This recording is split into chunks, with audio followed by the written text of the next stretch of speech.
세상에, 한국에서는 인성 보고 선수 뽑나요? 파리 올림픽 다들 잘 보고 계신가요?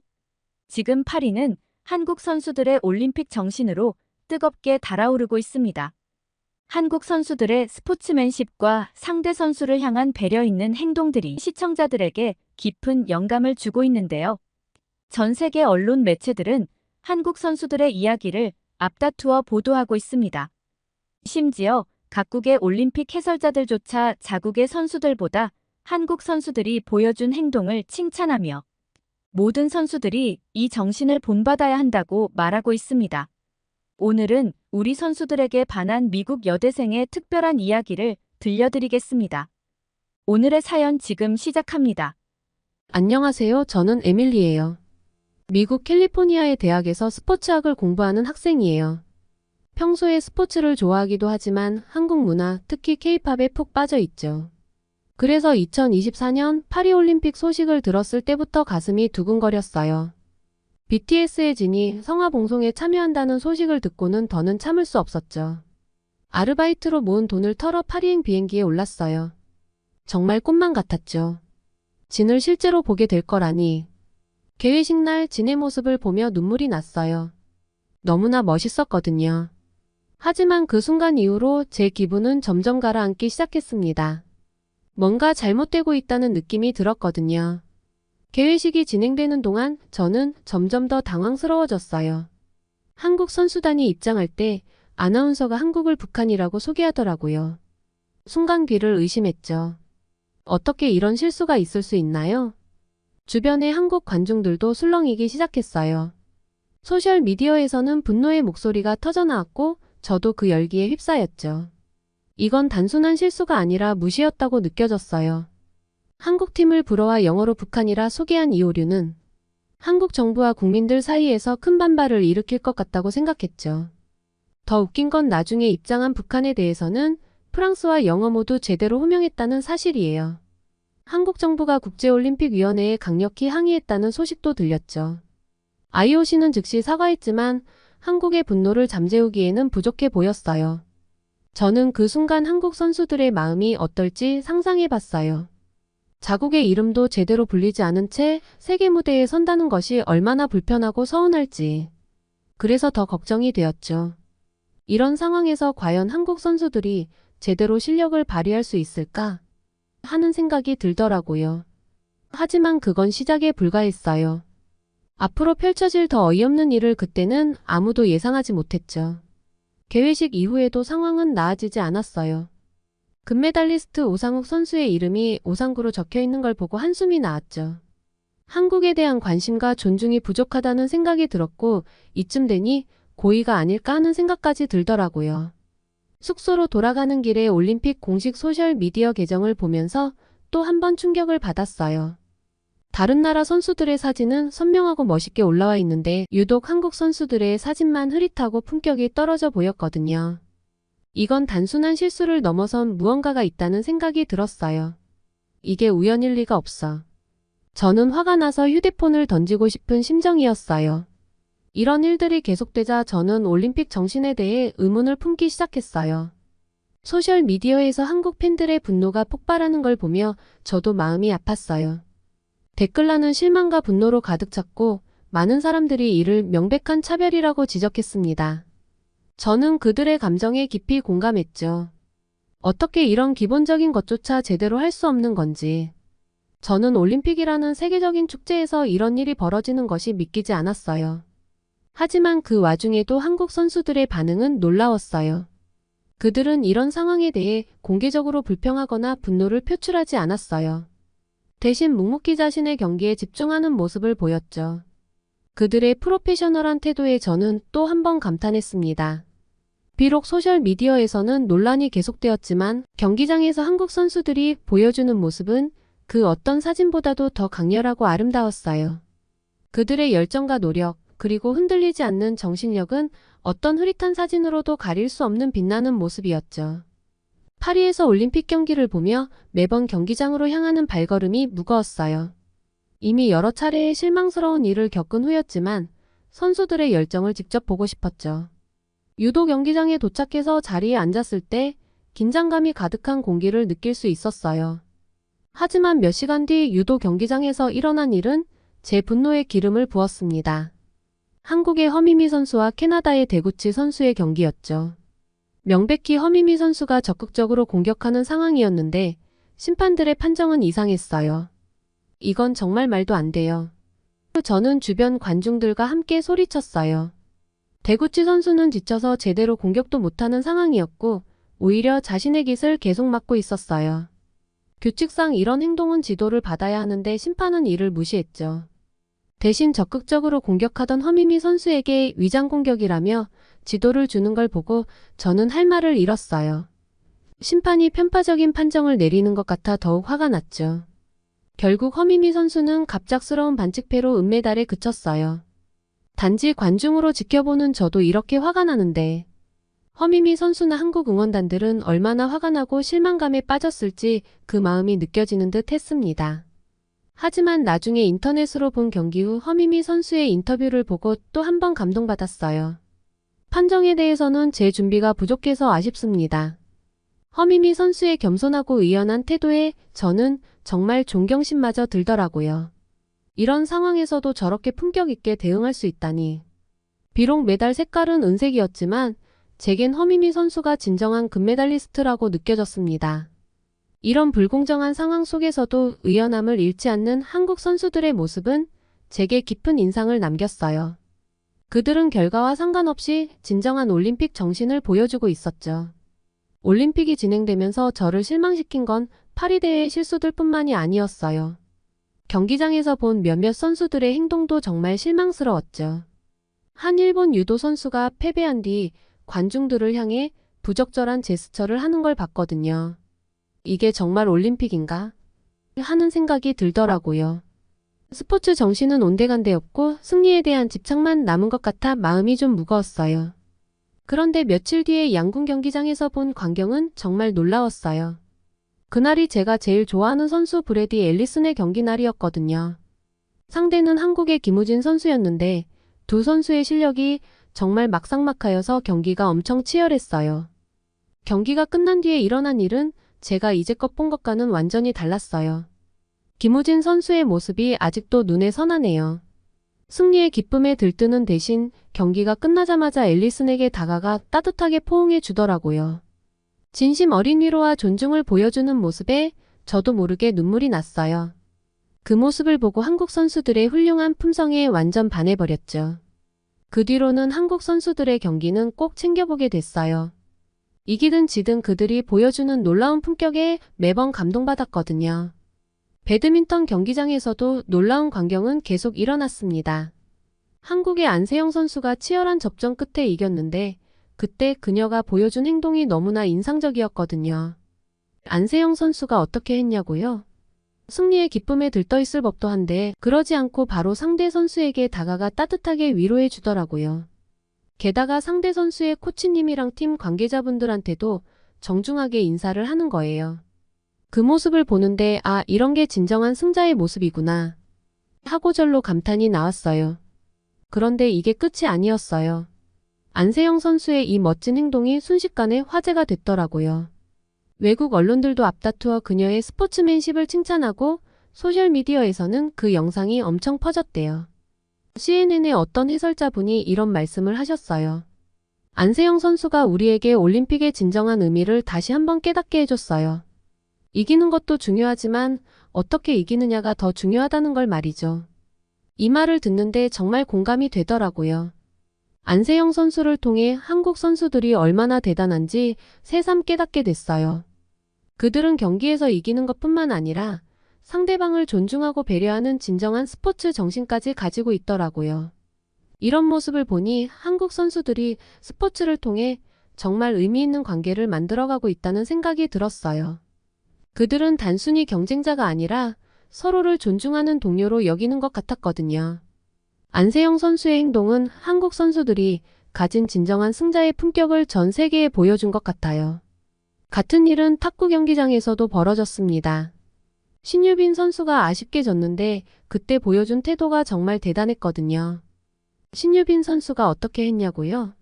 지고 나서도 밝은 표정으로 상대 선수를 축하해주고 관중들한테도 감사 인사를 잊지 않더라고요. 그리고 인터뷰에서 이렇게 말했어요. 오늘은 제가 부족했을 뿐이에요. 다음에는 더 나은 모습을 보여드리겠습니다. 이 모습을 보면서 진정한 강함이 뭔지 깨달았어요. 패배를 인정하고 그걸 성장의 기회로 삼는 것, 그게 바로 진정한 강함이었던 거죠. 그러다 보니 점점 더 많은 한국 선수들의 아름다운 모습이 눈에 띄기 시작했어요. 체조 경기에서 편파 판정으로 불이익을 받았는데도 한국 선수들은 항의 한 번 없이 묵묵히 자기 연기를 이어갔어요. 펜싱에서는 프랑스 선수들이 과하게 항의하고 관중들이 야유를 보내는 상황에서도 한국 선수들은 흔들림 없이 자기 경기에만 집중하더라고요. 그들의 평정심과 품격에 또 한 번 감동받았죠. 이게 바로 진정한 올림픽 정신이구나 라고 생각했죠.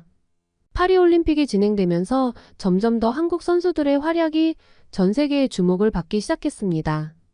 메달을 땄냐 안 땄냐가 중요한 게 아니라 그들이 보여준 스포츠맨십과 인간미가 높이 평가받았거든요. CNN, BBC, 르몽드 같은 큰 외국 언론사들도 앞다투어 우리 선수들의 행동을 조명했어요.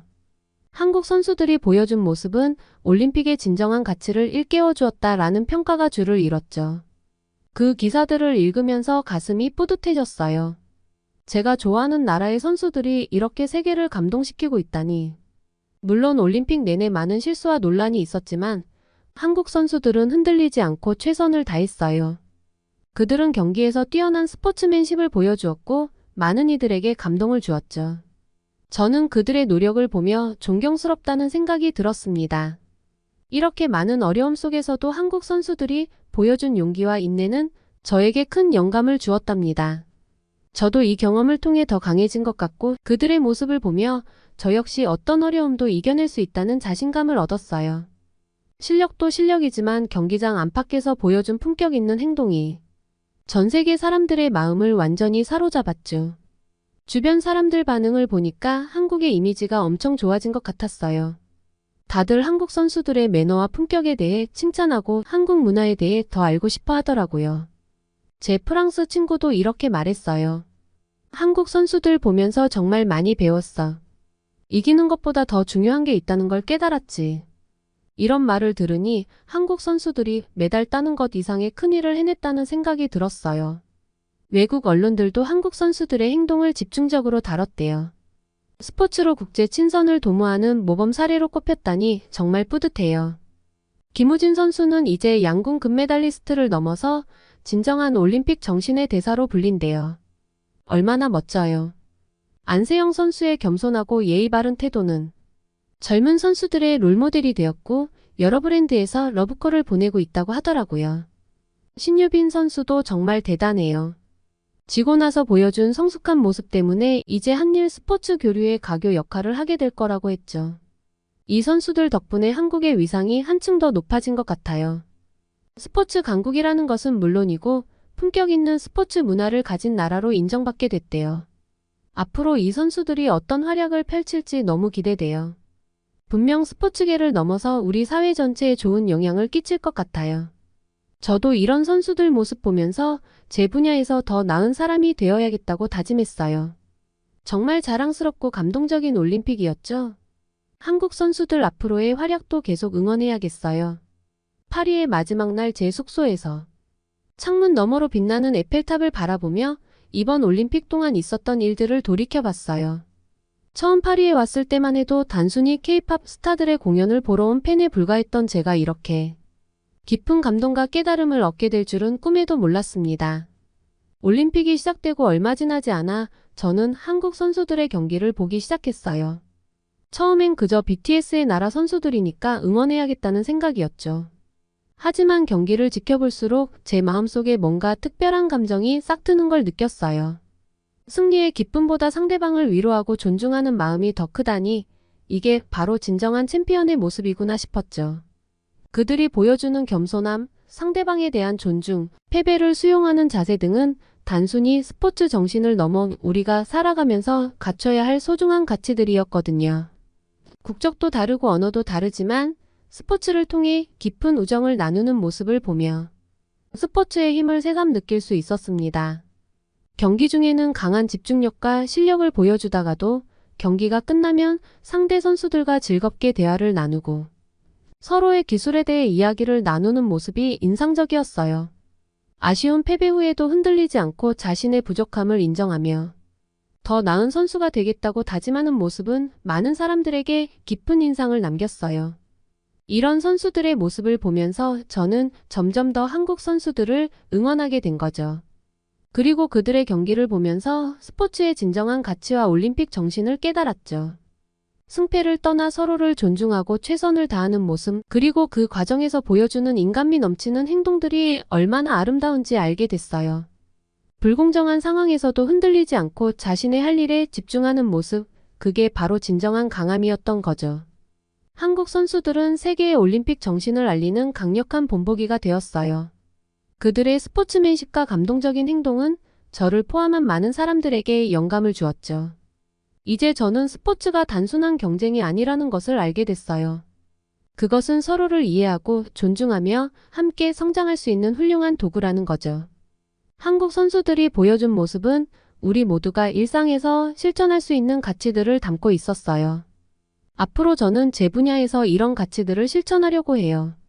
경쟁 속에서도 서로를 존중하고 패배에서도 배움을 찾으며 승리의 순간에는 겸손함을 잃지 않는 것. 그것이 바로 한국 선수들이 우리에게 가르쳐준 진정한 챔피언의 모습이 아닐까요?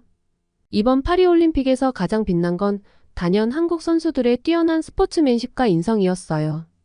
그들은 메달을 따는 것 이상의 가치를 우리에게 보여주었죠. 승리의 순간에도 패배의 순간에도 변함없이 보여준 그들의 품격은 전 세계인의 마음을 사로잡았어요. 김우진 선수의 라이벌에 대한 존중과 우정, 안세영 선수의 상대방을 배려하는 따뜻한 마음, 신유빈 선수의 패배 후에도 흔들리지 않는 성숙한 태도. 이 모든 것들이 올림픽의 진정한 가치를 보여주는 소중한 순간들이었어요. 그들은 경기장에서 최선을 다해 경쟁하면서도 경기가 끝나며 서로를 존중하고 격려하는 모습을 보여주었어요. 이런 모습은 스포츠가 단순한 승부의 장이 아니라 서로를 이해하고 성장할 수 있는 소중한 기회라는 것을 깨닫게 해주었죠. 한국 선수들의 행동은 올림픽 정신의 핵심인 우정, 연대, 페어플레이를 완벽하게 구현했어요. 이번 올림픽을 통해 우리는 스포츠의 진정한 가치와 힘을 다시 한번 확인할 수 있었어요. 한국 선수들이 보여준 뛰어난 기량과 함께 빛났던 그들의 인성은 올림픽 정신의 본질을 완벽하게 구현했어요. 승리의 순간에는 겸손함을, 패배의 순간에는 품위를 지켰죠. 이런 모습은 스포츠가 단순히 메달을 따기 위한 도구가 아니라 인간의 품격을 높이는 훌륭한 수단이 될 수 있음을 보여주었어요. 메달의 색깔이 중요한 것이 아니라 우리가 어떤 사람이 되는지가 더 중요하다는 것을 깨달았답니다.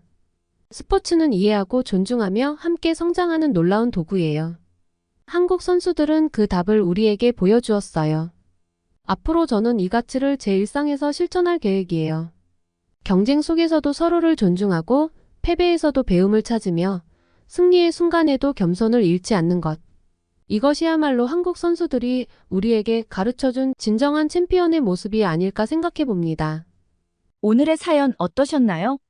한국 선수들은 실력도 인성도 정말 최고라는 생각이 드네요. 남은 기간 동안 부상 없이 무사히 경기를 마치고 오길 바라봅니다. 자랑스러운 우리 선수들과 사연자분에게 따뜻한 댓글 한마디 부탁드립니다. 감동 뭉클에서는 여러분의 마음들을 모아 사연자분들에게 전달해 드리고 있습니다. 감동적이거나 재미있는 실제 사연들을 제보받고 있으니 소개해주고 싶은 사연이 있으시면 위 메일로 제보해 주시기 바랍니다. 오늘 사연이 좋으셨다면 구독과 좋아요 눌러주시고 주변의 많은 분들에게 공유해 주세요. 여러분의 작은 관심이 영상 제작에 큰 힘이 됩니다. 끝까지 시청해 주셔서 감사합니다. 다음에 더 좋은 영상으로 찾아뵙겠습니다. 이건 말도 안 돼. 모든 게 다 한국의 로비 때문이라고. 파리의 샹젤리제 거리, 한 일본인 기자가 다른 기자들을 향해 갑자기 소리를 지르고 있습니다. 그의 격앙된 목소리에 주변 여러 나라 기자들이 놀란 듯이 그를 바라보고 있는 가운데 멀리서 이 광경을 지켜보던 한 영국인 여성 기자의 시선이 멈춥니다. 그녀는 천천히 일본인 기자에게 다가가 조용히 뭐라고 말을 하는데요. 일본인 기자의 눈에 잠시 망설임이 스칩니다. 하지만 이내 그는 고개를 끄덕이고 두 사람은 함께 거리를 벗어납니다. 과연 이들에게는 무슨 일이 있었던 걸까요? 오늘의 사연, 지금 시작합니다. 안녕하세요. 저는 영국의 한 신문사에서 근무하는 기자 에밀리입니다. 파리올림픽 취재차 왔다가 제 인생이 완전히 바뀌게 된 그날의 이야기를 들려드리고자 해요. 올림픽 개막 며칠 전 세계의 이목이 파리로 집중되었어요. BTS가 성화 봉송에 참여한다는 소식에 파리 거리는 들썩였죠. 저는 취재차 왔지만 BTS를 좋아하는 제 친구들도 이 기회를 놓치지 않고 저와 함께 파리로 여행을 왔답니다. 방탄소년단은 제게 특별한 의미가 있어요. 그들의 음악과 메시지는 제게 자신감을 주고 삶을 풍요롭게 만들어 주었거든요. 이제 그들이 단순히 한국을 넘어 전 세계적 현상을 대표하는 모습을 직접 볼 수 있다는 사실에 정말 감격했어요. 우리는 샹젤리제 거리 근처의 호텔에 숙소를 잡았어요. 낮에는 제가 올림픽 관련 취재를 하고 저녁에는 친구들과 함께 파리의 밤거리를 즐기며 성화 봉송의 순간을 기다렸죠. 호텔 로비에서 전 세계에서 온 다른 아미들과 만나 교류하며 방탄소년단에 대한 사랑을 나누기도 했어요. 드디어 그날이 왔어요. 거리는 수천 명의 팬들로 가득 찼고 BTS의 진이 나타나자 환호성이 울려 퍼졌어요. 성화가 봉송되는 순간 파리 도심은 축제의 도가니였답니다. 그런데 그 열기 속에서 불편한 기색을 띤 한 남자를 발견했어요. 그는 일본에서 온 기자 사토시라고 자신을 소개했죠. 그의 눈빛에는 의문과 불신이 가득했어요. 호기심에 그에게 다가가 대화를 나눴는데 그의 말에서 복잡한 감정이 느껴졌어요. 한국이 IOC에 로비를 했다니까요. 라는 사토시의 말에 주변의 다른 기자들은 터무니없는 소리라며 반박했어요. 한국이 주목받는 것에 대해 비판적인 시각을 보이는 사토시와 다른 기자들은 당황스러운 모습을 보였죠. 이 상황은 올림픽을 둘러싼 국제적 관심과 긴장, 그리고 문화적 영향력의 변화를 보여주는 긴박한 순간이었어요. 취재 기자로서의 제 임무와 BTS 팬으로서의 열정 사이에서 균형을 잡으려 노력하는 동안 사토시와의 대화는 점점 더 흥미로워졌어요. 그는 한국의 문화 영향력 확대에 대해 불편한 심기를 숨기지 않았죠. 한국이 이렇게 주목받는 건 분명 뭔가 뒷거래가 있었기 때문일 거예요. 사토시가 말했어요. 올림픽 같은 국제 행사에서 이렇게 한 나라가 두드러지는 건 이례적이에요. 그의 말에 주변 기자들의 반응은 즉각적이었어요. 프랑스, 미국, 독일에서 온 기자들이 일제히 반박했죠. 말도 안 되는 소리예요. 프랑스 기자가 말했어요. BTS의 인기는 전 세계적이에요. 이건 단순히 그들의 영향력을 인정한 것뿐이죠. 미국 기자도 거들었어요. 한국 문화의 소프트 파워는 이미 오래전부터 인정받아 왔어요. 이건 그저 그 결과일 뿐이죠. 논쟁이 격해지는 와중에 저는 객관적인 시각을 유지하려 노력했어요. 하지만 동시에 BTS 팬으로서 그들의 진정성과 노력을 알기에 사토시의 주장이 얼마나 터무니없는지 잘 알고 있었죠. 이 상황은 단순한 문화 행사를 넘어 국가 간의 복잡한 관계와 문화적 영향력의 변화를 보여주는 중요한 순간이었어요. 취재 기자로서 이 모든 것을 지켜보며 저는 이 이야기가 단순한 연예 뉴스가 아닌 현대 국제관계의 새로운 양상을 보여주는 중요한 사례가 될 것이라고 확신했어요. 호텔로 돌아오는 길에 저는 친구들과 함께 오늘 있었던 일을 되새겼어요. BTS의 성화 봉송 장면, 흥분된 팬들의 모습, 그리고 기자들 사이의 열띤 논쟁까지. 이 모든 것이 올림픽이라는 거대한 무대 위에서 펼쳐진 작은 드라마 같았죠. 에밀리, 넌 어떻게 생각해? 친구 중 한 명이 물었어요. 정말 한국이 뭔가 했을까? 저는 잠시 생각에 잠겼다가 대답했어요. 아니, 그렇게 생각하지 않아. 이건 그저 세계가 변하고 있다는 증거일 뿐이야. 우리가 지금 역사의 한 장면을 목격하고 있는 거지. 사토시의 말은 제게 큰 충격을 주었어요.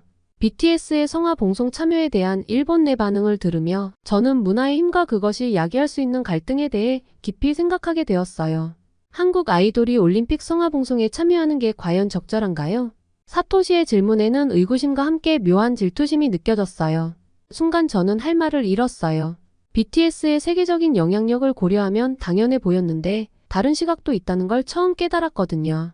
호텔로 돌아가는 길에 사토시의 말이 계속 맴돌았어요. 친구들과 이 상황에 대해 열띤 토론을 벌였죠. 문화의 힘이 이렇게 큰 파장을 일으킬 수 있다는 사실이 놀라웠어요. 동시에 한류에 대한 자부심과 함께 복잡한 감정도 들었어요. 다음 날 저는 취재 차원에서 일본 언론의 반응을 찾아보았어요. 정말 사토시의 말대로 한국을 비난하는 기사들이 눈에 띄더라고요. 많은 일본 언론들이 이를 한국의 문화 침략이라고 보도하고 있었고, 심지어 IOC가 한국의 로비에 넘어갔다는 음모론까지 제기되고 있었어요. 반면 한국 언론은 BTS의 성화봉송을 자랑스럽게 보도하고 있었죠. 같은 사건을 두고 이렇게나 다른 반응이 나올 수 있다니 충격이었어요. 이 사건을 계기로 저는 문화의 힘과 그것이 만들어내는 갈등에 대해 깊이 생각하게 되었어요. 단순히 좋아하는 아이돌을 응원하는 것을 넘어 더 넓은 시각으로 세상을 바라보게 된 거죠. 파리의 밤하늘에 올림픽의 불꽃이 타오르는 동안 저는 이 올림픽이 단순한 스포츠 행사를 넘어 문화의 축제이자 충돌의 장이 될 것 같다는 예감이 들었어요.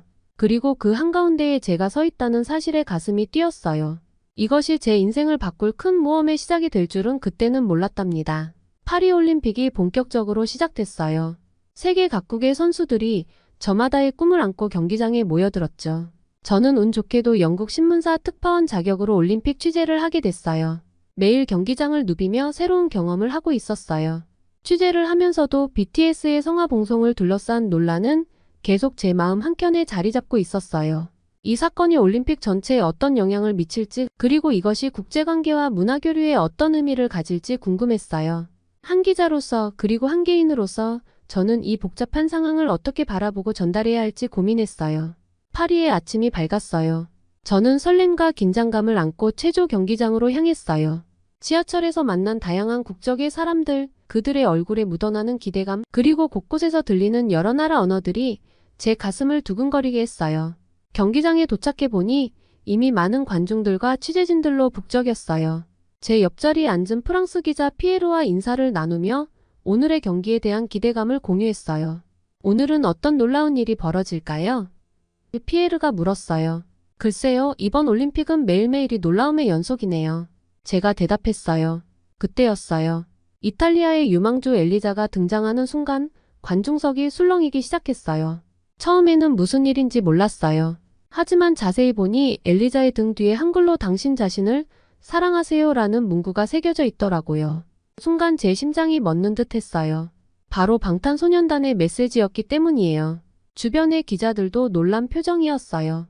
카메라 셔터 소리가 연달아 들렸고 관중석에서는 환호성이 터져나왔어요. 저건 무슨 뜻이에요? 피에르가 물었어요. 러브 이어셀프라는 뜻이에요. 방탄소년단의 메시지죠. 제가 대답했죠. 와, 대단하네요. 이탈리아 선수가 한국 아이돌의 메시지를. 피에르의 목소리에는 놀라움이 가득했어요. 엘리자의 연기가 끝나고 그녀는 인터뷰에서 자신이 방탄소년단의 열렬한 팬이며 그들의 음악과 메시지에서 큰 힘을 얻었다고 말했어요. 그녀가 경기장에 등장할 때마다 사람들의 시선이 그녀의 등에 새겨진 한글로 집중되었고 많은 사람들이 그 문구의 의미를 물어보기도 했어요. 저는 그녀의 용기와 그로 인해 한글이 전 세계 사람들에게 노출된 것이 정말 놀라웠어요. 동시에 가슴 한편으로는 뿌듯함도 느꼈어요. 제가 사랑하는 문화가 이렇게 세계적으로 영향을 미치고 있다는 사실이 자랑스러웠기 때문이에요. 그러나 이런 기쁨도 잠시 더 놀라운 일이 벌어졌어요. 멕시코의 국가대표 알렉사가 등장했을 때였어요. 알렉사는 2018년 카타르 도하에서 열린 세계선수권에서 동메달을 받아 멕시코 체조 선수 최초의 메달리스트였고 그 후 멕시코에서는 국민선수로 큰 사랑을 받고 있었어요. 그녀의 연기가 시작되고 음악이 나오는데 저는 제 귀를 의심했어요. 배경음악으로 미국 빌보드 메인 차트에서 5연속 1위를 차지했던 K-팝 대표 그룹인 스트레이 키즈의 노래가 흘러나온 거예요. 경기장은 순식간에 K-팝의 열기로 가득 찼어요. 주변의 기자들은 놀라움을 감추지 못했고 관중들은 흥분된 모습이었어요. 심지어 일부 관중들은 노래를 따라 부르기 시작했어요. 이게 무슨 일이죠? 피에르가 당황한 표정으로 물었어요. 스트레이 키즈라는 K-팝 그룹의 노래예요. 세계적으로 인기 있는 그룹이죠. 와, 정말 놀랍네요. 올림픽이 K-팝 콘서트가 된 것 같아요. 피에르가 웃으며 말했어요. 경기 후 인터뷰에서 알렉사는 자신이 K-팝에 빠진 이후 한국 문화와 음악이 얼마나 큰 영감을 주었는지 이야기하며 이번 올림픽에서 자신이 가장 좋아하는 곡을 사용하고 싶었다고 말했어요. 그녀의 이러한 선택은 전 세계의 관객들에게 K-팝의 매력을 다시 한번 알리는 계기가 되었어요.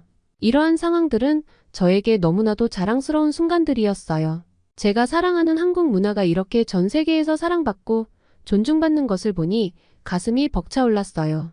저는 이 놀라운 광경을 취재하기 위해 경기 후 선수들과의 인터뷰를 준비했어요. 엘리자와 알렉사를 만나 그들의 한류 사랑에 대해 물어봤어요. 그들은 한국 문화의 긍정적인 에너지와 자기 사랑의 메시지가 큰 힘이 되었다고 하더라고요. K-팝이 그들에게 열정과 자신감을 주었다는 이야기를 들으며 문화의 힘이 얼마나 강력한지 다시 한번 느꼈어요. 한국 문화는 제게 새로운 세계를 열어줬어요. 엘리자가 말했어요. 방탄소년단의 음악을 들으면서 저 자신을 더 사랑하게 되었고 그 자신감이 제 경기력 향상에도 도움이 됐죠. 알렉사도 비슷한 이야기를 했어요. 스트레이 키즈의 음악은 제게 에너지를 줘요. 훈련할 때 그들의 노래를 들으면 더 열심히 할 수 있어요. 그리고 그들의 퍼포먼스를 보면서 제 체조 동작에도 새로운 아이디어를 얻곤 해요. 하지만 이와 동시에 저는 갈등의 조짐을 느낄 수 있었어요. 일본 매체들은 엘리자와 알렉사의 선택에 대해 부러움을 감추지 않았지만 동시에 이를 깎아내리는 듯한 보도를 내보낸다는 소식을 들었어요. 그들은 이러한 현상이 단순한 유행에 불과하며 한국이 문화적 영향력을 과시하려 한다고 비판했어요. 저는 이러한 상황을 보며 복잡한 감정을 느꼈어요. 한국 문화가 이렇게 세계적으로 인정받고 사랑받는 것은 자랑스러웠지만 동시에 그로 인해 발생하는 갈등이 불안하게 다가왔어요. 특히 사토시와 같은 사람들이 겪는 내적 갈등과 불편함이 점점 더 두드러지면서 앞으로 이 갈등이 어떻게 전개될지에 대한 우려가 커졌어요. 이 올림픽이 단순한 스포츠 경기가 아니라 세계 각국의 문화와 정치 그리고 그로 인한 갈등이 얽히고 설킨 복합적인 장이라는 것을 깨달았어요. 한국 문화의 전파와 이에 대한 반응들이 올림픽의 또 다른 중요한 측면을 보여주고 있었어요. 앞으로 남은 올림픽 기간 동안 이러한 갈등들이 어떻게 풀려나갈지 그리고 세계가 한국 문화를 어떻게 받아들이고 또 어떻게 반응할지 궁금하면서도 걱정이 되었어요. 인터뷰를 마치고 나오는 길에 사토시를 만났어요. 그의 표정은 여전히 복잡해 보였어요. 사토시는 한국 문화의 영향력이 이렇게 클 줄 몰랐다며 당황스러워하더라고요. 에밀리, 이건 정말 놀랍네요. 사토시가 말했어요. 한국 문화가 이렇게 큰 영향력을 가질 줄은 몰랐어요. 네, 저도 놀랐어요. 하지만 이건 단순한 유행이 아니라 진정한 문화 교류라고 생각해요. 제가 대답했죠. 사토시는 잠시 생각에 잠겼다가 말했어요. 하지만 이게 과연 올바른 걸까요? 올림픽이 특정 국가의 문화에 의해 지배되는 것 같아 보이네요. 그의 말에 저는 잠시 할 말을 잃었어요. 그의 시각에서 보면 그럴 수도 있겠다는 생각이 들었기 때문이에요. 하지만 동시에 이것이 자연스러운 문화의 흐름이라는 점도 강조하고 싶었어요. 사토시 씨, 이건 지배가 아니라 영향이라고 봐요. 선수들이 자발적으로 선택한 거잖아요. 그리고 이건 한국 문화만의 현상이 아니에요. 다른 나라의 문화도 비슷한 영향을 미치고 있어요. 제가 조심스럽게 말했어요. 사토시는 고개를 끄덕였지만 그의 표정은 여전히 복잡해 보였어요. 그는 한국의 문화적 영향력이 일본 내에서 어떻게 받아들여지는지 그리고 그것이 일본의 자존심을 건드리고 있다는 생각을 하기 시작한 것 같았어요. 그가 쓰는 기사들은 점점 더 날카로워졌고 저는 그의 내면에서 어떤 갈등이 일어나고 있다는 것을 느낄 수 있었어요. 경기장에서는 한글과 K-팝이 열광적인 환호를 받으며 새로운 문화를 만들어가고 있었지만 그 이면에는 이러한 문화를 어떻게 받아들여야 할지에 대한 고민과 갈등이 서서히 커져가고 있었어요. 저는 이 갈등이 앞으로 어떻게 전개될지 그리고 사토시가 이 상황을 어떻게 받아들이게 될지 궁금하면서도 약간은 걱정스러웠어요. 그 순간 저는 문화 교류의 복잡성을 깨달았어요. 한류의 열풍이 단순히 즐거움을 주는 것을 넘어 어떤 이들에겐 도전이 될 수 있다는 사실을 말이죠. 문화의 힘은 강력하지만 그만큼 섬세하게 다루어야 할 필요가 있다는 생각이 들었어요. 다음 날 저는 이 현상에 대해 더 깊이 알아보기로 했어요. 여러 나라에서 온 선수들이랑 코치들을 만나 이야기를 나눴죠.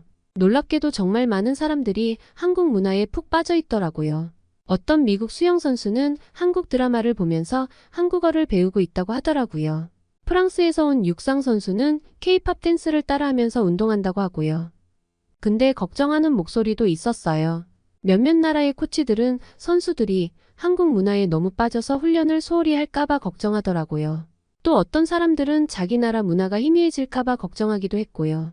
이런 여러 가지 반응을 들으면서 문화 교류가 양날의 검 같다는 걸 실감했어요. 한류는 많은 사람들에게 좋은 영향을 주고 있었지만 동시에 새로운 갈등도 만들어내고 있었거든요. 경기장 여기저기서 한글로 된 응원 문구랑 K-팝 음악이 들리는 걸 보면서 이게 그냥 유행 정도가 아니라는 걸 확신했어요. 이건 정말 세계화 시대의 새로운 문화 현상이었고 우리는 그 한가운데 있었던 거죠. 올림픽 둘째 날 밤 제가 쓴 기사가 대학 신문 1면에 실렸어요. 파리올림픽 한류의 무대가 되다라는 제목이었는데 이 기사가 엄청 화제가 됐더라고요. 많은 사람들이 관심을 보였고 여러 언론사에서 인터뷰 요청도 왔어요. 이 과정에서 더 큰 질문들이 머릿속에 떠올랐어요. 서로 다른 문화가 만나고 부딪히는 상황에서 우리가 어떻게 서로를 이해하고 존중할 수 있을까? 올림픽이라는 세계적인 축제에서 우리가 어떻게 하면 진정으로 하나가 될 수 있을까? 이런 생각들을 안고 다음날 취재 준비를 했어요. 한류 열풍의 한가운데서 이 현상이 우리에게 뭘 가르쳐 줄 수 있을지 깊이 고민하게 됐죠. 그리고 이번 올림픽이 단순히 스포츠 대회를 넘어서 세계 문화의 새로운 장을 열 수 있지 않을까 하는 희망도 생겼어요. 올림픽이 중반에 접어들면서 경기장의 열기는 더욱 뜨거워졌어요. 그 중에서도 가장 주목받는 경기는 단연 체조였죠. 미국의 전설적인 체조 선수 시몬 바일스가 출전한다는 소식에 전 세계의 이목이 집중됐거든요. 시몬 바일스는 정말 대단한 선수예요. 올림픽 금메달 4개를 포함해 30개가 넘는 세계선수권 및 올림픽 메달을 가지고 있는 체조계의 살아있는 전설이라고 할 수 있죠. 그녀의 기술 난이도는 너무 높아서 다른 선수들은 시도조차 하기 어렵다고 하더라고요. 특히 그녀의 이름을 딴 바일스 기술은 체조계의 새로운 역사를 썼어요. 하지만 시몬의 삶이 늘 빛나기만 했던 건 아니에요. 2018년 그녀는 체조계의 의사였던 레리나 사루로부터 안 좋은 일을 당했다고 고백했어요. 이 사건 이후 그녀는 정신 건강의 중요성을 강조하며 많은 이들에게 용기를 주었죠. 경기 당일 저는 일찍부터 체조 경기장으로 향했어요. 취재진들로 북적이는 프레스석에 자리를 잡고 시몬 바일스의 등장을 기다렸죠. 그때였어요. 시몬이 등장하는 순간 경기장 전체가 놀라움의 도가니에 빠졌더라고요. 시몬 바일스의 유니폼에는 한글로 누구든 모두 가라는 문구가 새겨져 있었어요. BTS의 UN 연설 문구였죠. 순간 저도 모르게 와 하고 감탄사를 내뱉었어요. 주변의 기자들도 놀란 표정이었죠. 그녀의 연기가 시작되자 또 한 번 깜짝 놀랐어요. 시몬은 음악에 맞춰 환상적인 연기를 펼쳤죠. 특히 그녀의 트레이드마크인 동작은 관중들의 탄성을 자아냈어요. 방탄소년단의 메시지를 전 세계에 알리고자 한 그녀의 의도는 매우 명확했고 그 메시지가 한글로 표현된 것은 한국 팬들에게는 물론 전 세계 팬들에게도 큰 의미로 다가왔어요. 경기가 시작되기 전부터 그녀의 유니폼은 소셜미디어를 통해 급속히 퍼져나갔고 전 세계의 주목을 받게 됐죠. 바일스는 방탄소년단의 팬으로서 그들의 긍정적인 메시지가 자신의 삶에 큰 영향을 미쳤다고 여러 차례 밝혀왔어요. 이번 올림픽에서 그녀는 단순히 경기에서의 승리뿐만 아니라 그녀가 믿고 따르는 가치와 메시지를 전 세계에 알리는 데 주력한 거였죠. 경기가 끝나고 시몬과의 인터뷰 시간이 왔어요. 수많은 기자들 사이에서 간신히 질문 기회를 얻었죠. 시몬 한글 문구와 K-팝 음악을 선택한 특별한 이유가 있나요? 라고 물었더니 그녀가 환하게 웃으며 대답하더라고요. BTS의 메시지에 큰 감동을 받았어요. 자기 자신을 사랑하는 것이 얼마나 중요한지 깨달았죠. 특히 제가 겪었던 어려움을 극복하는 데 큰 도움이 됐어요. 그들의 음악은 제게 힘과 자신감을 줬고요. 이번 올림픽에서 그 메시지와 에너지를 전하고 싶었어요. 시몬의 대답에 저는 가슴이 벅차올랐어요. 세계적인 스포츠 스타가 한국 문화에서 영감을 받아 자신의 트라우마를 극복했다는 사실이 너무나 감동적이었죠. 하지만 그녀의 이런 선택을 모두가 긍정적으로 받아들인 건 아니었어요. 일본 취재진들 사이에서 술렁임이 느껴졌죠. 일본의 일부 언론은 바일스의 선택을 두고 비판적인 기사를 쏟아냈어요. 그들은 그녀가 한국의 문화적 영향력을 과시하는 데 일조하고 있다고 비난했고 이는 한국과 일본 사이의 문화적 긴장을 더욱 부추기는 결과를 낳았다고 하더라고요. 인터뷰를 마치고 나오는 길에 사토시가 다가왔어요. 그의 목소리에서 당혹감이 느껴졌죠. 이제는 미국의 국민 영웅까지 한국 문화를 홍보하고 있군요. 일본에서는 이 상황을 어떻게 받아들여야 할지 혼란스럽네요. 그는 바일스의 선택이 단순한 문화적 표현이 아닌 정치적 메시지로 해석될 수 있다는 생각에 불편함을 느꼈다고 했어요. 그의 기자로서의 직업적 윤리와 일본인으로서의 정체성 사이에서 혼란을 겪으면서 그는 점점 더 한국 문화의 전 세계적인 확산에 대한 불편함을 느끼고 있었죠. 그는 일본 내에서의 반응을 전하는 동시에 자신의 내적 갈등을 극복하고 진정한 의미에서의 객관적인 기사를 쓰기 위해 노력하고 있다고 했어요. 사토시의 말에 저는 잠시 할 말을 잃었어요. 문화의 영향력이 이렇게 크고 복잡할 수 있다는 걸 새삼 실감했죠. 그날 밤 호텔로 돌아와 기사를 쓰면서 많은 생각이 들었어요. 한류의 영향력은 이제 단순한 문화 현상을 넘어서고 있었죠. 그것은 개인의 삶을 변화시키고 사회적 메시지를 전달하는 강력한 도구가 되고 있었어요. 시몬 바일스의 이야기를 통해 저는 문화가 가진 치유의 힘을 새삼 깨달았어요. 그리고 이 올림픽이 스포츠 경기를 넘어 서로 다른 문화가 만나 새로운 가치를 만들어내는 장이 되고 있다는 걸 실감했죠. 올림픽이 중반을 넘어서면서 파리 곳곳에서 들려오는 승리의 함성과 환호가 절정에 달했어요. 전 세계의 시선이 파리에 집중된 가운데 한국 선수들의 놀라운 성과는 점점 더 많은 관심을 끌고 있었어요. 그 중에서도 한국 양궁팀의 성적은 압도적이었고 그들이 참가하는 경기마다 승리의 소식이 전해졌어요.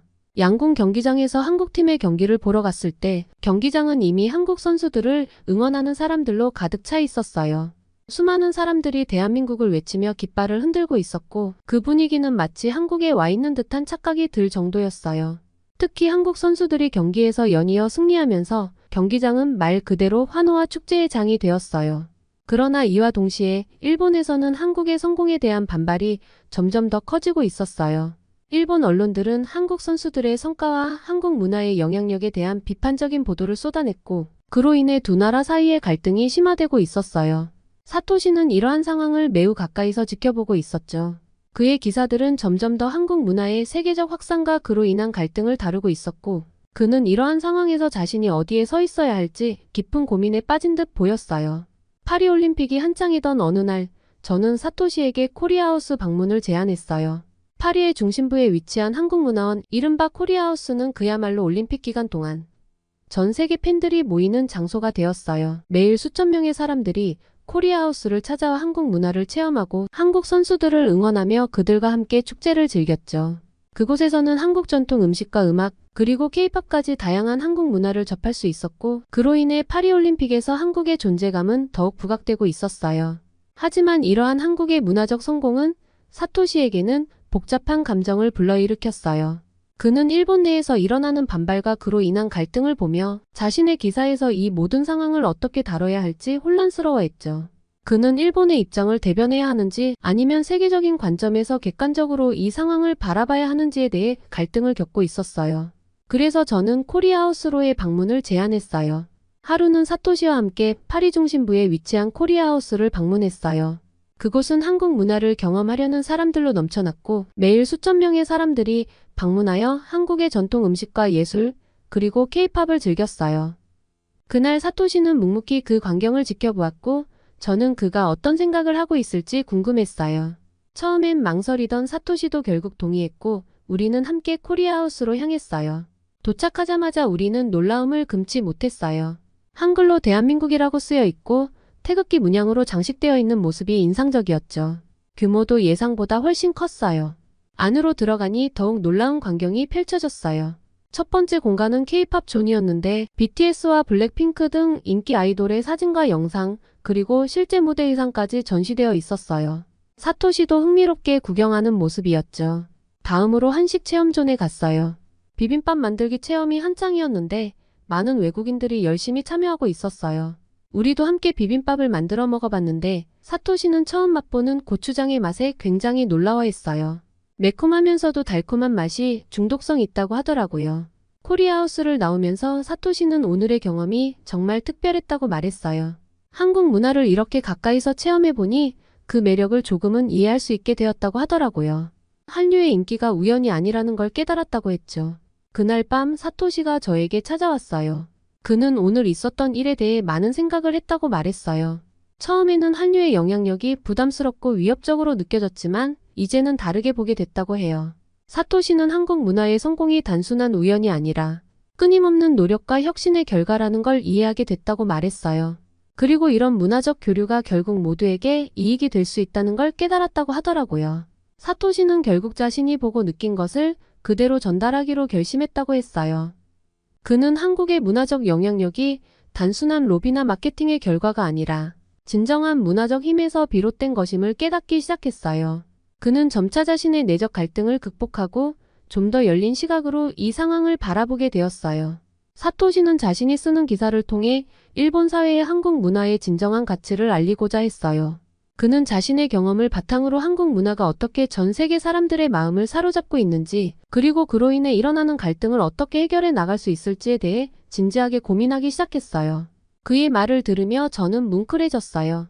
문화의 힘이 갈등을 넘어 이해와 존중으로 이어질 수 있다는 희망을 봤거든요. 파리올림픽이 후반부로 접어들면서 한국 선수들은 계속해서 탁월한 성과를 보여주며 주목받았어요. 양궁에서의 압도적인 성적과 함께 다른 종목에서도 한국 선수들이 연이어 메달을 따내며 그들의 실력은 전 세계에 깊은 인상을 남겼어요. 또한 코리아하우스에서 펼쳐진 다양한 한국 문화 행사는 올림픽 기간 동안 파리의 또 다른 명소로 자리 잡았어요. 매일같이 수천 명의 방문객이 코리아하우스를 찾아와 한국 음식을 맛보고 전통 예술과 케이팝을 경험하며 한국 문화를 즐겼어요. 이 모든 성과는 단순히 우연이 아니었어요. 한국 선수들의 성공 뒤에는 오랜 시간에 걸친 철저한 준비와 노력이 있었고, 이는 한국 문화를 알리기 위한 전략적 접근과도 연결되어 있었어요. 한국의 문화적 영향력은 단지 케이팝과 한류에 국한되지 않고 한국어와 한국의 전통적인 가치관이 전 세계에 스며들고 있음을 이번 올림픽은 분명히 보여주었어요. 사토시는 이러한 모든 상황을 지켜보면서 처음 느꼈던 불편함과 혼란스러움에서 벗어나기 시작했어요. 그는 자신이 한국 문화와 그들의 성과를 너무 단편적으로 그리고 일본의 입장에서만 바라보았다는 것을 깨달았죠. 그의 시야는 점점 넓어졌고 이제는 한국 문화의 진정한 가치를 인정하고 받아들이게 되었어요. 올림픽이 거의 끝나갈 무렵 사토시는 저와 함께 마지막 경기를 보러 갔어요. 경기장 밖에서 저와 대화를 나누던 중 사토시는 깊은 한숨을 내쉬며 말했어요. 에밀리, 솔직히 이번 올림픽을 통해 많은 것을 배웠어요. 처음엔 내가 한국의 성공과 그들의 문화적 영향력을 부정적으로만 봤어요.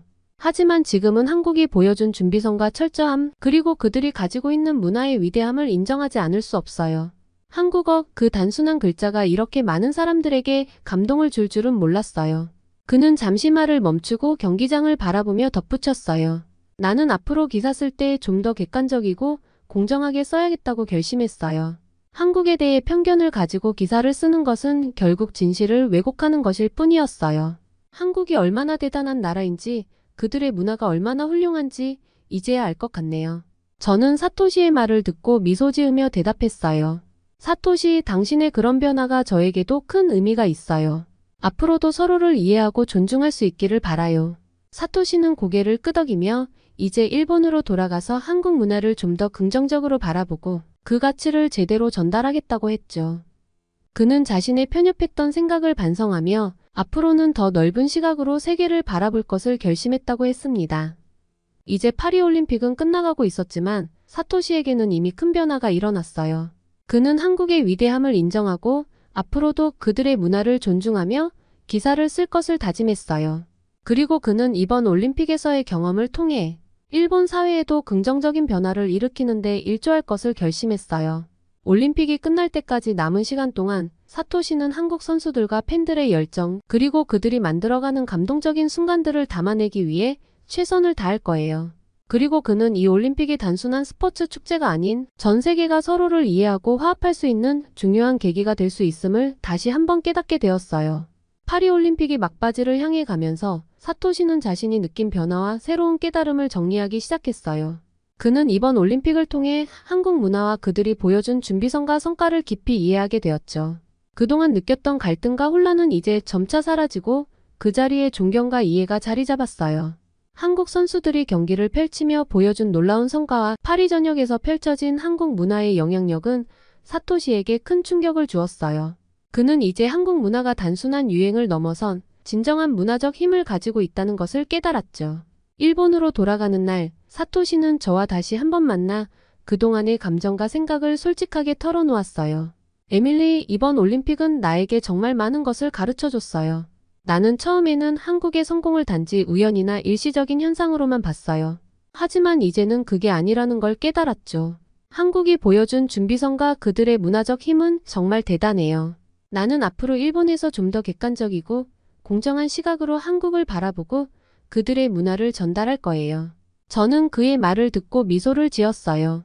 사토시, 당신의 변화가 정말 기뻐요. 우리 모두가 서로를 이해하고 존중하며 더 나은 미래를 만들어갈 수 있기를 바라요. 사토시는 고개를 끄덕이며 이제 일본으로 돌아가서 자신이 배운 것들을 기사로 풀어낼 것을 다짐했어요. 그는 더 이상 편협한 시각으로 세상을 보지 않을 것이며 일본 사회의 한국 문화의 진정한 가치를 알리기 위해 노력할 거래요. 그렇게 우리는 따뜻한 인사를 나누고 헤어졌어요. 앞으로 그의 글이 일본 사회에 어떤 변화를 가져올지 기대가 되면서도 그는 자신이 할 수 있는 최선을 다할 거라고 했죠. 코리아하우스 방문 이후 올림픽 분위기는 더욱 뜨거워졌어요. 한국 선수들의 눈부신 활약이 이어지면서 한류 열풍은 절정에 달했죠. 파리올림픽의 막바지 도시 전체가 축제 분위기로 가득 찼어요. 한국 선수들의 눈부신 활약과 함께 한류 문화는 올림픽의 또 다른 주인공으로 자리 잡았죠. 파리를 떠나기 전날 저는 지금까지의 경험을 담아 특별 기사를 썼어요. 올림픽을 통해 본 세계 문화의 조화라는 제목의 이 기사에서 저는 한류의 세계적 인기와 함께 그 과정에서 있었던 갈등과 화해의 순간들을 담았죠.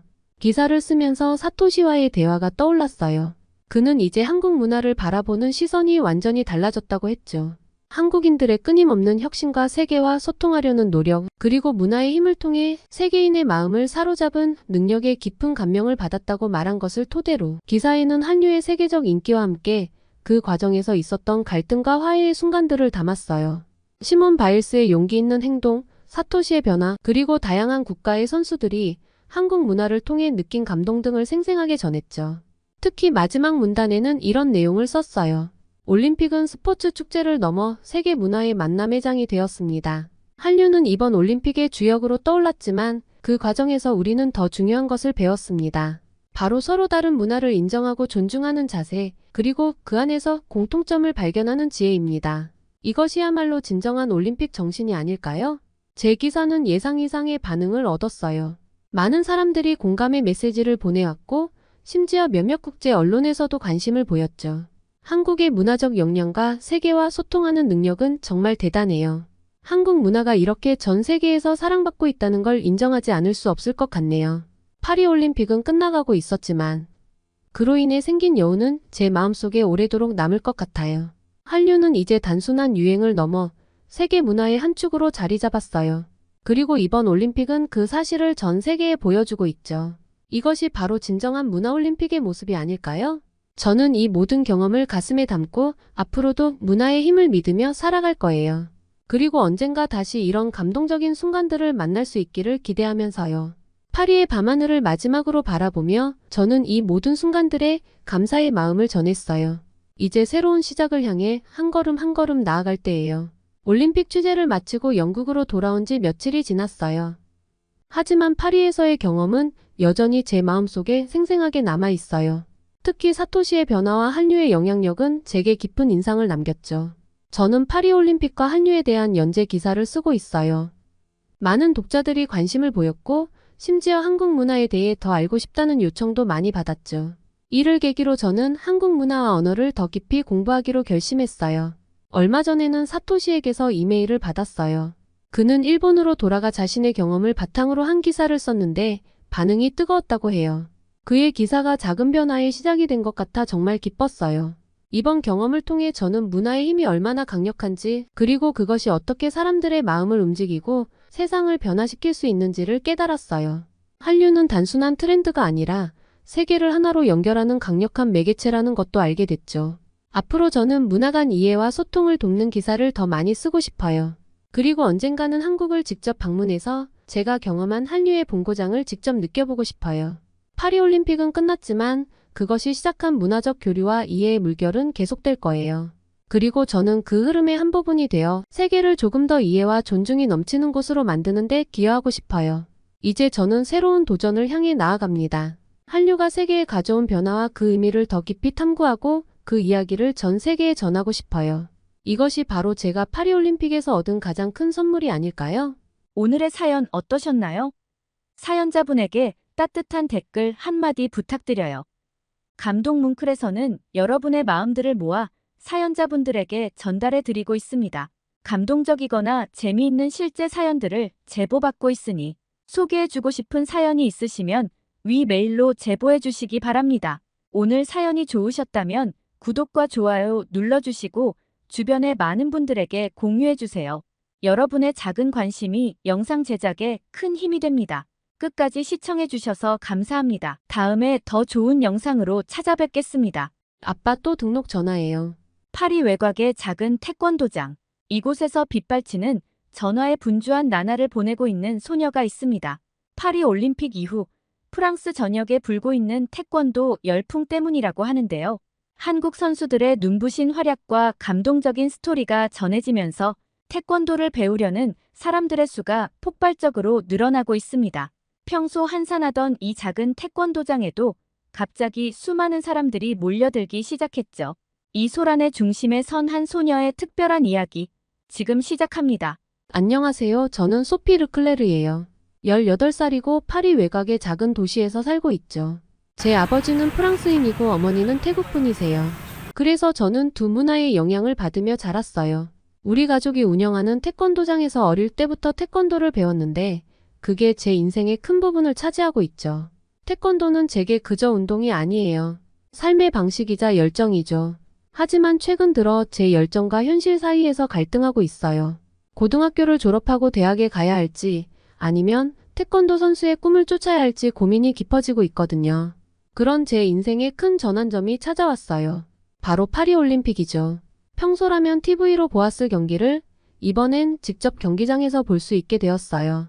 그날의 경험이 제 인생을 어떻게 바꿔놓았는지 지금부터 들려드릴게요. 경기장에 들어서는 순간 심장이 빠르게 뛰기 시작했어요. 관중석에 앉아 손에 땀을 쥐고 경기를 기다리고 있을 때 문득 이런 생각이 들더라고요. 언젠가 나도 저 무대에 설 수 있을까? 그때는 몰랐어요. 제가 곧 목격하게 될 장면이 제 질문에 대한 답이 되어줄 거라는 걸요. 그리고 그 답이 제 인생을 완전히 바꿔놓을 거라는 것도 말이에요. 관중석은 이미 사람들로 가득 차 있었고 경기장 전체가 긴장감으로 가득했죠. 드디어 경기가 시작됐어요.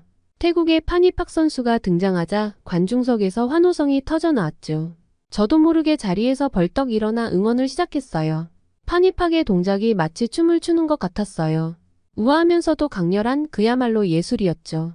그녀의 발차기는 번개처럼 빨랐고 정확했어요. 상대 선수는 그녀의 공격을 막아내기 힘들어 보였어요. 경기는 치열했지만 결국 파니팍 선수가 승리를 거뒀어요. 금메달이 확정되는 순간 경기장은 그야말로 열광의 도가니였죠. 하지만 진짜 놀라운 장면은 그 다음이었어요. 파니팍이 금메달을 목에 건 후 갑자기 코치석으로 달려갔어요. 그리고 코치 앞에서 무릎을 꿇고 큰절을 했죠. 저는 그 순간 숨을 쉴 수가 없었어요. 저게 뭐지? 옆자리 관객이 놀라며 물었어요. 저도 모르게 대답했죠. 한국식 큰절이에요. 파니팍의 코치가 한국인이시거든요. 그분은 바로 최영석 감독님이었어요. 태국 태권도를 세계적 수준으로 끌어올린 전설적인 인물이죠. 파니팍 선수의 눈에서 눈물이 흘러내렸고 최 감독님도 마찬가지였어요. 그 순간 저는 가슴 한구석이 뜨거워지는 걸 느꼈어요. 단순한 승리의 기쁨을 넘어선 무언가가 있었죠. 스승과 제자 사이의 깊은 신뢰와 존경, 그리고 태권도가 가진 진정한 가치. 그 모든 것이 한 장면에 담겨 있었어요. 집으로 돌아오는 길에 저는 계속 그 장면을 떠올렸어요. 파니팍의 금메달, 그리고 그녀가 보여준 감동적인 모습, 그리고 문득 깨달았죠. 제가 진정으로 원하는 게 무엇인지를요. 태권도는 단순한 스포츠가 아니에요. 그건 삶의 방식이고 철학이라고 아버지께서는 늘 말씀하셨어요. 저는 그 길을 걷고 싶었어요. 파니팍 선수처럼 올림픽 무대에 서는 것, 그리고 태권도의 진정한 가치를 전 세계에 보여주는 것. 그게 바로 제가 꿈꾸는 미래였어요. 하지만 그 꿈을 이루기 위해선 많은 것을 포기해야 할지도 모른다고 생각했죠. 대학 진학, 안정적인 직업, 부모님의 기대와 제 꿈 사이에서 어떤 선택을 해야 할지 앞으로의 여정이 쉽지만은 않을 것 같았습니다. 하지만 태권도 선수가 되겠다는 제 마음은 확고했죠. 그리고 언젠가는 저도 파니팍 선수처럼 누군가에게 영감을 주는 선수가 되고 싶었어요. 이게 바로 제가 올림픽에서 얻은 가장 큰 선물이었죠. 올림픽에서 돌아온 후 저는 며칠 동안 제 결심을 어떻게 부모님께 말씀드릴지 고민했어요. 가슴은 뛰고 손은 떨렸지만 결국 일요일 저녁 식사 시간에 제 꿈을 털어놓았죠. 프로 태권도 선수가 되고 싶다고요. 제 말을 들은 부모님의 표정은 제가 예상한 그대로였어요. 놀람, 걱정, 그리고 약간의 실망감까지. 아버지는 프로 선수의 길이 얼마나 험난한지 설명하셨고 어머니는 안정적인 미래를 위해 대학에 가는 게 어떻겠냐고 조심스럽게 제안하셨죠. 저는 필사적으로 제 꿈을 설명하려 했어요. 파리올림픽에서 본 감동, 파니팍 선수가 사람들에게 준 영감, 그리고 제가 태권도를 통해 세상에 기여하고 싶다는 마음을요. 하지만 부모님의 우려를 완전히 없애기엔 역부족이었죠. 그날 밤 저는 오랫동안 잠을 이루지 못했어요. 부모님의 말씀도 이해가 갔지만 제 꿈을 포기할 수는 없었거든요. 제 가슴 속에서는 태권도에 대한 열정이 더욱 강하게 타오르고 있었어요. 다음 날부터 집안 분위기가 묘하게 변했어요. 평소 아버지와 나누던 태권도 이야기도 어색해졌고 어머니의 눈빛에서는 걱정이 가득했죠. 저는 제 결정이 가족에게 큰 부담을 주고 있다는 걸 피부로 느낄 수 있었어요. 하지만 동시에 더욱 단단해진 제 의지도 느꼈어요. 앞으로 제가 얼마나 열심히 노력해야 할지, 어떤 어려움이 기다리고 있을지 알 수 없었지만 한 가지는 확실했어요. 저는 이 길을 가야만 했죠. 그것이 제가 찾은 제 삶의 의미였으니까요. 태권도장에서 수련할 때면 더욱 집중했어요. 매 동작, 매 호흡에 제 꿈과 열정을 담았죠. 언젠가는 부모님도 제 진심을 알아주실 거라고, 제 꿈을 응원해 주실 거라고 믿었어요. 그때까지 저는 포기하지 않고 제 길을 가야 했죠. 여기 태권도장에서 제가 꿈꾸는 미래를 향해 한 걸음씩 나아가야겠다고 다짐했습니다. 가족과의 갈등 속에서 저는 또 다른 어려움과 마주하게 됐어요. 바로 제 정체성에 대한 혼란이었죠. 프랑스에서 태어나고 자랐지만 거울 속 제 모습은 언제나 조금은 다르게 느껴졌어요. 갈색 피부, 동양적인 눈매. 저는 프랑스인일까요? 아니면 태국인일까요? 학교에서는 종종 이런 질문을 받곤 했어요. 넌 어디서 왔어? 그럴 때마다 저는 잠깐 망설이다 여기요, 프랑스요라고 대답했죠. 하지만 그들의 눈빛은 여전히 의문으로 가득 차 있었어요. 태국 문화에 대해 더 알고 싶었지만 제가 아는 것이라곤 엄마가 가끔 해주시는 태국 요리와 몇 마디 태국어뿐이었어요. 반면 프랑스 문화 속에서 자랐지만 때로는 그 속에서도 이방인 같은 느낌이 들었죠. 태권도는 이런 제게 또 다른 혼란을 가져다주는 동시에 위안이 되기도 했어요. 한국에서 시작된 무술이지만 이제는 전 세계인의 스포츠가 된 태권도. 어쩌면 저도 태권도처럼 여러 문화가 어우러진 존재일지도 모른다는 생각이 들었어요. 하지만 태권도 선수의 꿈을 향해 나아가는 과정에서 저는 또 다른 벽에 부딪혔어요. 바로 여성 선수에 대한 편견이었죠. 지역 대회에 참가했을 때 한 코치가 이렇게 말하는 걸 우연히 들었어요. 여자애가 태권도는 무슨, 얼굴에 상처라도 나면 어쩌려고. 그 말에 화가 났지만 동시에 두려움도 느꼈어요. 정말 제가 프로 선수로 성공할 수 있을까? 여자라는 이유로 더 많은 어려움을 겪게 될까? 이런 생각들이 제 마음을 무겁게 했죠. 그래도 포기할 순 없었어요. 오히려 이런 편견들이 제 의지를 더 굳건하게 만들었죠. 제가 성공해서 모든 소녀들에게 꿈을 꿀 용기를 주고 싶었어요. 파니팍 선수처럼요. 매일 밤 거울 앞에 서서 스스로에게 물었어요. 넌 누구니? 그리고 조금씩 대답을 찾아가고 있어요. 저는 프랑스인이자 태국인이고 여성이자 태권도 선수예요. 이 모든 것이 바로 저 자신이라는 걸 이제는 조금씩 받아들이고 있어요. 제 정체성에 대한 고민은 여전히 진행 중이에요. 하지만 이제는 알아요. 이런 고민들이 저를 더 강하게 만들고 있다는 걸요.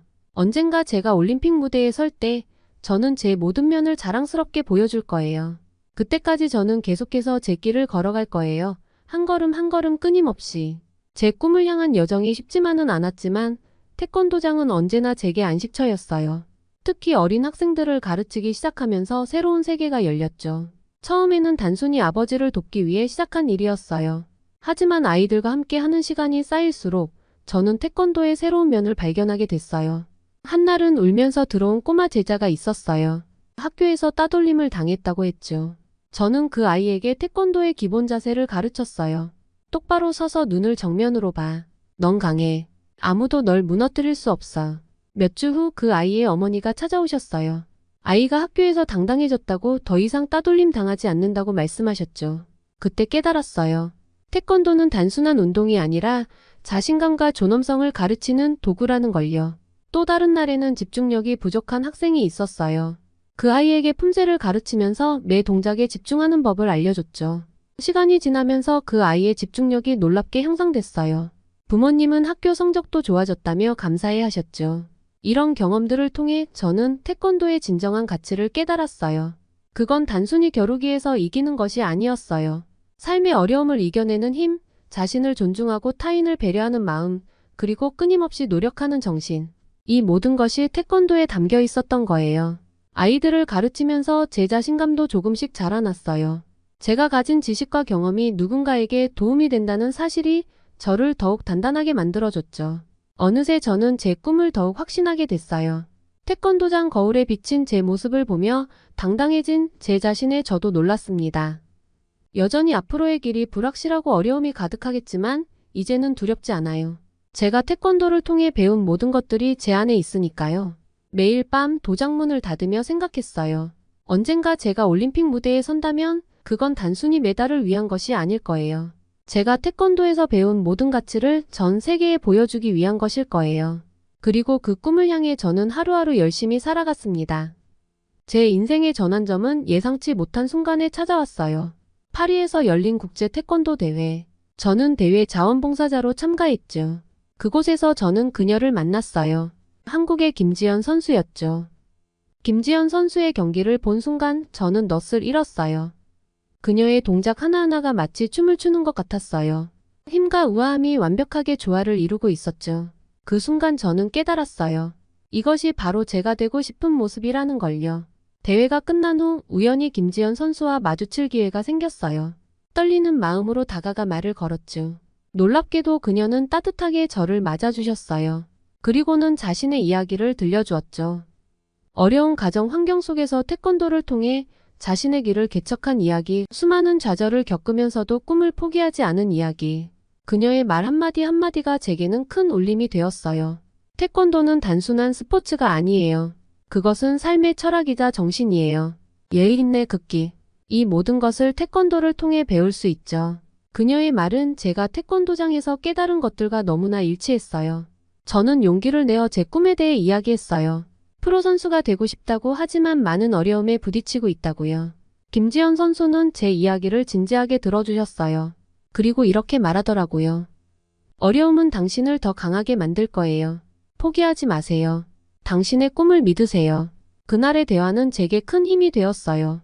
김지연 선수의 조언, 그녀의 경기에서 보여준 실력, 그리고 그녀의 인생 이야기. 이 모든 것이 제게 새로운 동기부여가 되었죠. 집으로 돌아오는 길 저는 마음속으로 다짐했어요. 김지연 선수처럼 되겠다고. 아니, 어쩌면 그 이상으로 되겠다고. 제 안에 프랑스와 태국 그리고 이제는 한국의 정신까지. 이 모든 것을 조화롭게 어우러뜨려 세계를 놀라게 할 선수가 되겠다고요. 그날 이후 저의 훈련은 더욱 열정적이고 집중적으로 변했어요. 김지연 선수의 조언을 되새기며 저는 매일 한 걸음씩 제 꿈을 향해 나아갔죠. 언젠가 저도 김지연 선수처럼 누군가에게 영감을 주는 선수가 될 수 있기를, 그리고 그날이 꼭 올 것이라고 생각했죠. 김지연 선수와의 만남 이후 저는 더욱 열정적으로 훈련에 매진했어요. 새벽부터 늦은 밤까지 태권도장은 제2의 집이 되었죠. 하지만 그만큼 가족과의 갈등도 깊어져 갔어요. 어느 날 밤 늦게 귀가한 저를 기다리고 계신 어머니를 발견했어요. 어머니의 눈에는 걱정과 동시에 뭔가 다른 감정이 서려 있었죠. 소피, 이리 와봐. 어머니가 부드럽게 말씀하셨어요. 내가 얼마나 열심히 노력하고 있는지 봤단다. 어머니는 제 손을 잡으셨어요. 그리고 이야기해 주셨죠. 어머니도 젊었을 때 꿈이 있었다고요. 태국에서 호텔리어로 일하면서 세계를 누비는 꿈. 하지만 현실의 벽에 부딪혀 그 꿈을 포기했다고 하셨어요. 내가 내 꿈을 향해 달려가는 모습을 보니 내 젊은 시절이 떠오르더구나. 어머니의 눈에 눈물이 고였어요. 내 아버지를 설득해볼게. 엄마는 내 꿈을 응원해. 그날 이후 집안 분위기가 조금씩 변하기 시작했어요. 어머니가 아버지와 진지하게 대화를 나누는 모습을 종종 볼 수 있었죠. 처음에는 아버지의 표정이 굳어 있었지만 시간이 지날수록 조금씩 누그러지는 것 같았어요. 한 달쯤 지났을까요? 아버지가 저를 태권도장으로 불렀어요. 소피, 엄마한테 얘기 들었다. 아버지의 목소리에는 평소와 다른 따뜻함이 묻어났어요. 내가 얼마나 열심히 노력하고 있는지 이제야 제대로 보게 됐어. 아버지는 잠시 말을 멈추고 깊은 숨을 내쉬었어요. 나도 한때 꿈이 있었지. 하지만 안전한 길을 택했고, 때로는 그 선택을 후회하기도 해. 내가 나처럼 되길 바라지 않는다. 그리고 아버지는 제 어깨를 꼭 잡았어요. 내 꿈을 응원할게, 소피. 하지만 약속해줘. 포기하지 않겠다고. 끝까지 최선을 다하겠다고. 눈물이 왈칵 쏟아졌어요. 저는 아버지를 꼭 안았죠. 약속할게요, 아빠. 절대 포기하지 않을 거예요. 그날 이후 우리 가족은 더욱 가까워졌어요. 아버지는 제 훈련을 직접 도와주셨고 어머니는 영양 관리를 철저히 해주셨죠. 부모님의 지지는 제게 큰 힘이 되었어요. 그때 저는 깨달았죠. 제 꿈은 제 것만이 아니라는 걸요. 부모님의 꿈이기도 하고 우리 가족 모두의 꿈이었죠. 그래서 더 포기할 수 없었어요. 우리 모두의 꿈을 위해 저는 매일 땀을 흘리며 앞으로 나아가고 있었습니다. 프랑스 전국 주니어 태권도 대회. 제 인생의 첫 큰 무대였어요. 하지만 운명은 제게 쉬운 길을 허락하지 않았죠. 대회 2주 전 연습 중 발목이 꺾이는 순간의 고통을 잊을 수 없어요. 바닥에 주저앉은 채 발목을 움켜쥐고 있는 제 모습에 도장은 순식간에 얼어붙었죠. 의사의 진단은 냉정했어요. 최소 한 달의 휴식. 그 말은 곧 대회 포기를 의미했죠. 하지만 제 머릿속은 이미 대회로 가득 차 있었어요. 밤새 얼음찜질을 하며 부기를 가라앉혔고 낮에는 몰래 재활 운동을 했죠. 부모님의 걱정 어린 눈빛은 외면한 채 오직 대회만 바라봤어요. 긴장이 극에 달한 건 대회 3일 전이었어요. 몰래 연습하다 발목을 다시 삐끗한 걸 아버지가 발견하셨죠. 폭풍이 몰아치듯 거실은 순식간에 전쟁터가 되었어요. 아버지의 분노, 어머니의 눈물, 그리고 제 고집이 충돌했죠. 결국 저는 집을 뛰쳐나왔어요. 차가운 밤 공기가 얼굴을 때렸어요. 정처 없이 달리다 지쳐 공원 벤치에 주저앉았을 때 문득 김지연 선수의 말이 떠올랐어요. 어려움은 당신을 더 강하게 만들 거예요. 그 순간 깨달았죠. 제가 진정으로 원하는 건 대회 우승이 아니라 포기하지 않는 자신을 증명하는 거라는 걸요. 새벽녘 집으로 돌아온 저를 기다리고 있던 부모님의 모습은 제 양심을 더욱 무겁게 했어요. 말없이 서로를 껴안은 채 우리는 많은 것을 나눴죠. 제 꿈에 대한 열정, 부모님의 걱정, 그리고 서로에 대한 이해와 사랑을. 대회 당일 발목의 통증은 여전했지만 마음은 그 어느 때보다 가벼웠어요. 부모님의 응원, 코치님의 조언, 그리고 제 자신과의 약속. 이 모든 것이 저를 지탱해 주었죠. 경기장에 들어서는 순간 모든 소음이 잦아들었어요. 오직 제 심장 소리만이 귓가에 울렸죠. 주심의 휘슬이 울리고 저는 제 인생의 새로운 장을 향해 첫 발을 내딛었습니다. 결과가 어떻든 이미 저는 승리자였어요. 포기하지 않는 자신과의 싸움에서 이겼으니까요. 태권도는 때로는 아프게 하지만 더 단단하게 만들어주는 스승이에요. 이제 저는 알아요. 제 앞에 놓인 모든 시련이 결국 저를 더 강한 사람으로 만들어줄 거라는 걸요. 그리고 저는 그 여정을 두려워하지 않았습니다. 왜냐하면 이제 제 곁에는 저를 믿어주는 가족이 있었으니까요. 첫 대회의 경험은 제게 큰 깨달음을 주었어요. 이제 저는 단순히 메달을 따는 것을 넘어 제 자신만의 독특한 태권도를 만들어가고 싶었죠. 프랑스의 예술적 감성, 태국의 유연함, 그리고 한국 태권도의 정신. 이 모든 것이 제 안에서 충돌하고 있었어요. 하지만 이제는 그 충돌을 부정적으로 보지 않았죠. 오히려 이것이 제 강점이 될 수 있다고 생각했어요. 매일 아침 저는 에펠탑이 보이는 센 강변에서 태국 전통 무용의 동작을 연습했어요. 유연하고 우아한 손동작은 제 발차기에 예상치 못한 리듬을 더해주었죠. 때로는 파리의 거리 예술가들의 퍼포먼스를 관찰하며 영감을 얻기도 했어요. 그들의 자유로운 표현이 제 태권도의 생동감을 불어넣었죠. 도장에서는 한국 태권도의 기본에 충실했어요. 끊임없이 기본 동작을 반복하며 몸에 새겼죠. 김지연 선수가 알려준 한국의 훈련 방식은 제게 엄청난 도전이었지만 그만큼 빠른 성장을 가져다 주었어요. 하지만 가장 큰 변화는 제 마음가짐이었어요. 저는 제 다양한 배경을 부끄러워하지 않게 되었습니다. 오히려 그것을 자랑스럽게 여기고 제 태권도에 녹여내려 노력했죠. 한 번은 태국 음식점에서 아르바이트를 하면서 요리사의 손놀림을 유심히 관찰했어요. 그의 재빠르고 정확한 칼질에서 태권도의 정확성과 스피드를 발견했죠. 이런 일상의 순간들이 제 태권도를 더욱 풍성하게 만들어갔어요.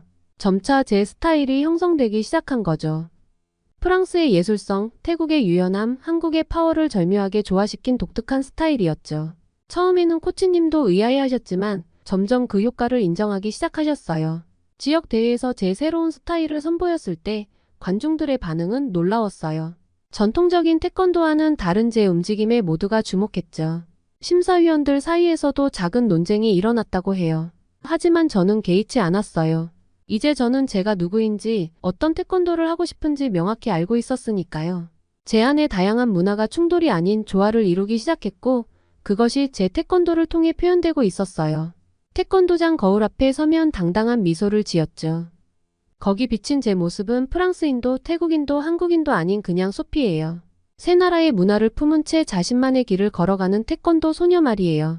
앞으로 제가 어떤 선수가 될지, 어떤 도전을 만날지 아직 알 수 없어요. 하지만 한 가지는 확실해요. 제 태권도는 제 자신 그 자체라는 것. 그리고 그 여정이 얼마나 특별하고 아름다운지 이제야 깨닫고 있다는 거예요. 파리의 이른 아침 저는 노트르담 대성당 앞 벤치에 앉아 있었어요. 손에는 두 장의 편지가 들려 있었죠. 하나는 국가대표 후보 선발 통지서, 다른 하나는 소르본 대학 입학 허가서였어요. 둘 다 제게는 꿈만 같은 소식이었죠. 바람이 불어 센 강이 물결을 일으켰어요. 마치 제 마음속 고민을 반영하는 것 같았죠. 태권도 선수의 길, 아니면 학업? 이제는 결정을 해야 할 때가 왔다고 생각했죠. 그때 문득 파니팍 선수의 모습이 떠올랐어요. 그녀는 대학을 다니면서도 올림픽 금메달을 땄죠.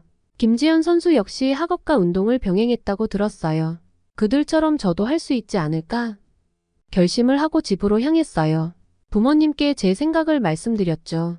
태권도 선수의 꿈을 포기하지 않으면서도 동시에 대학에서 스포츠 심리학을 공부하고 싶다고요.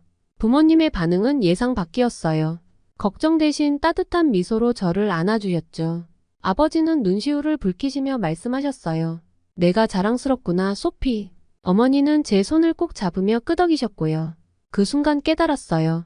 제 꿈은 이미 현실이 되어가고 있다는 걸요. 가족의 지지, 제 안의 다양한 문화, 그리고 태권도를 향한 열정. 이 모든 것이 조화롭게 어우러져 새로운 미래를 만들어가고 있었던 거예요. 다음 날부터 제 일상은 완전히 바뀌었어요. 새벽에 일어나 훈련을 하고, 오전에는 대학 강의를 듣고, 오후에는 다시 태권도장으로 향했죠. 빡빡한 일정이었지만 하루하루가 새로운 도전이고 배움이었어요.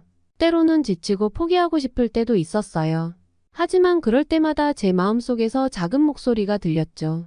넌 할 수 있어, 소피. 내 안에 프랑스, 태국, 한국이 너를 응원해. 지역대표 선발전을 앞두고 있던 어느 날 태권도장 거울 앞에 섰어요.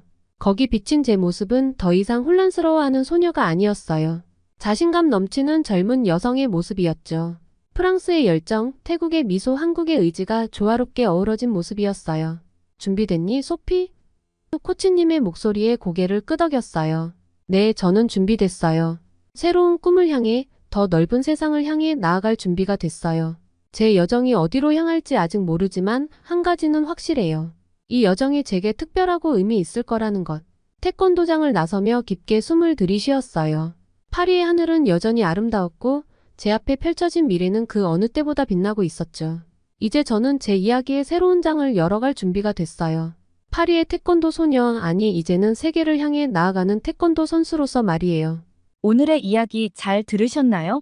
한국의 태권도가 전 세계 사람들의 삶에 긍정적인 영향을 주고 있다는 사실이 너무 자랑스럽습니다.